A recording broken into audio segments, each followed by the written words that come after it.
Wow, শ্বশুর বাড়ি এসে মধুর হাঁড়ি অলরেডি পেয়ে গেছি। দেখতে পাচ্ছেন, এটাই হলো সেই মধুর হাঁড়ি, শ্বশুর বাড়ির মধুর হাঁড়ি।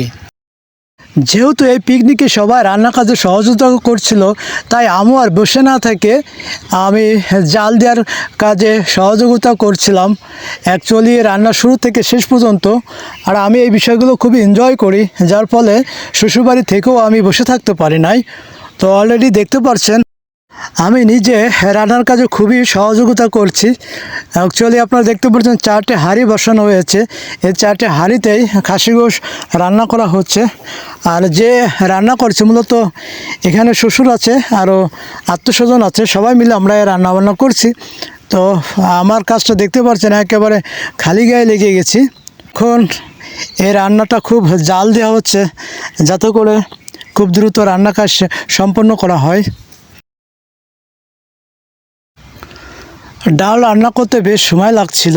দেখতে পাচ্ছেন আমাদের শ্রদ্ধে যে বাবুচি, তিনি খুব সুন্দর করে বেশ একেবারে মায়া দিয়ে এই রান্নার কাজ করছে।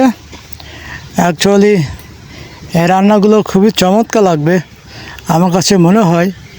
তো যাই হোক, হাঁড়ির মধ্যে এখন এই যে ডাল রান্না করা হচ্ছে, সব কিছু প্রক্রিয়া করে মানে এক এক করে রান্না করে শেষ করা হবে।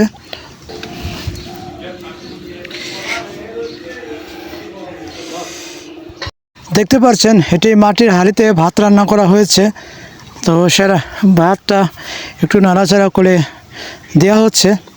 অ্যাকচুয়ালি মাটির হাঁড়ির খাবার কখনো আমি খাই নাই, তো আজকে খেয়ে দেখবো আসলে কেমন, স্বাদটা কেমন। যদিও জিহ্বার পর গেলে সব স্বাদই প্রায় সেম থাকে, কাছাকাছি, তবুও আজকের হাঁড়ির রান্নাটা আমার জন্য খুবই স্পেশাল। তো এই জন্য আমি বেশ ভালোভাবে সহযোগিতা করার চেষ্টা করছি। আর যিনি রান্না করেন তিনি খুবই চমৎকার রান্না করেন, যার ফলে তার চমৎকার রান্নাটা মিস করা যাবে না।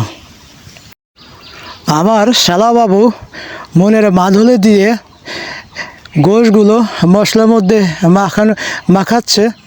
অ্যাকচুয়ালি এখানে গোশের পরিমাণ মেবি 11.5 থেকে 12 কেজি মতো হবে।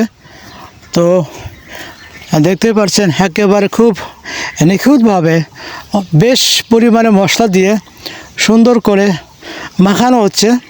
এরপরে হাঁড়িতে দেওয়া হবে। আস্তে আস্তে করে 4টে হাঁড়িতে দেওয়া হচ্ছে সম পরিমাণে। অ্যাকচুয়ালি আমার তো আগেই খুব খেতে ইচ্ছে করছে এটা দেখে। তো রান্নাটা অবশ্যই খুব স্পেশাল হবে আমার যতটুকু ধারণা।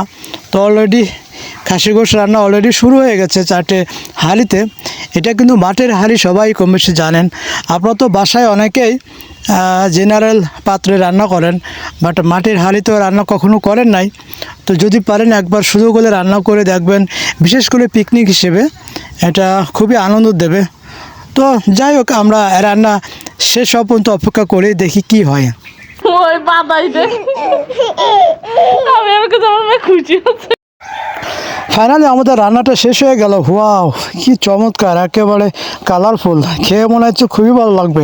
আমার তো এখনই খেতে ইচ্ছে করছে। তো যাই হোক, আমরা প্রত্যেকটা হাঁড়িতে চেক করছি রান্নাটার পরিমাণটা কেমন হলো।